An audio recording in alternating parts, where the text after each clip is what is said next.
दोस्तों आपने ये बात तो सुनी होगी कि लोगों को डांस का शौक रहता है, लेकिन क्या आपको ये बात पता है कि कई लोगों को डांस की बीमारी रहती है, उनको मजबूरी में डांस करना पड़ता है। क्या आपने कभी सोचा है कि ये जो आपके पापा मम्मी हैं, ये सच में आपके रियल वाले वही पापा मम्मी हैं? सोचो क्या होगा अगर आपके दोनों हाथ आपकी ही जान के दुश्मन बन जाएं। तो दोस्तों आज हम आपको इस वीडियो में कुछ ऐसे ही रियल हॉरर रैंडम फैक्ट्स के बारे में बताएंगे, जिनको जानने के बाद आपकी शक्ल कुछ इस तरह हो जाएगी। Fact number 1, dancing plague. ये मामला था 1518 का। इस समय फ्रांस में रोमन एम्पायर राज करता था। दोस्तों उस समय उनके राज्य में एक डांसिंग प्लेग नाम की महामारी फैली थी। इस बीमारी में क्या होता था कि जिन लोगों को ये डांसिंग प्लेग होता वो अपने आप ही डांस करने लगते, बिना रुके डांस करते ही जाते। उनका मन नहीं होता था डांस करने का, लेकिन फिर भी वो डांस करते थे। वो डांस करते करते गिर जाते थे, थक जाते थे, थक कर मर जाते थे, लेकिन वो डांस करना नहीं रोकते थे। बहुत बड़ी अजीब बीमारी थी। जिस समय पेंडेमिक फैली थी तब लोग हज़ारों की तादाद में घर से बाहर निकलते थे।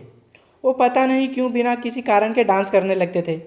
उनकी अंदर से इच्छा नहीं होती थी डांस करने की, लेकिन उनको डांस करना पड़ता था। उनके हाथ पांव रुकते ही नहीं थे, वो अपने आप ही डांस करते जाते थे। 1837 तक आते आते यह महामारी अपने आप ही चली गई।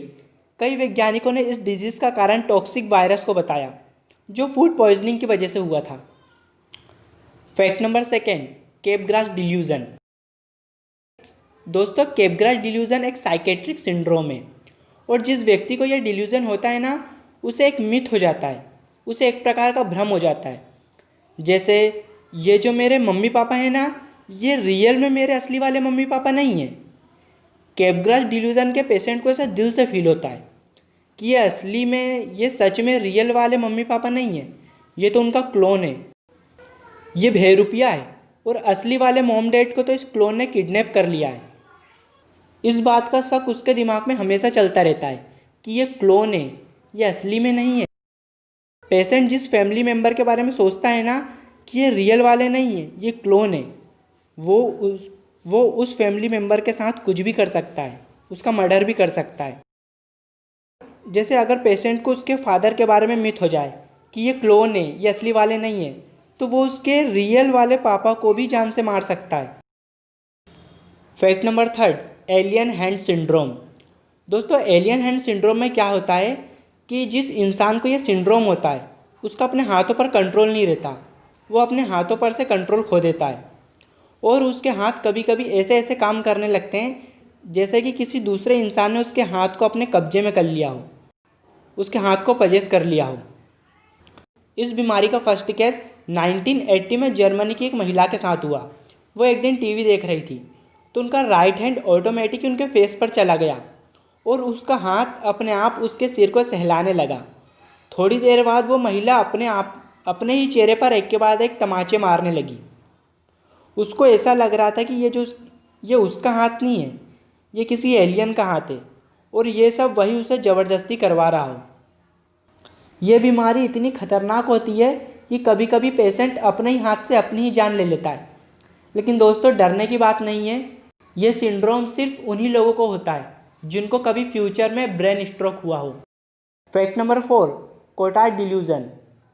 दोस्तों ये भी एक मेंटली डिसऑर्डर है, क्योंकि जो व्यक्ति डिल्यूजन से इफेक्टेड होता है ना, वो ये सोचने लगता है कि उसका शरीर धीरे धीरे सड़ रहा है, वो अंदर से गल रहा है, वो मर चुका है और अब उसके शरीर में जान ही नहीं है। उसे ना तो दर्द होता है और ना ही कोई तकलीफ़ होती है। वो अपने आप को ज़ॉम्बीज़ समझने लगता है और एक अधमरे ज़ॉम्बीज़ की तरह चलते रहता है, लेकिन रियल में ऐसा उसके साथ कुछ होता नहीं है।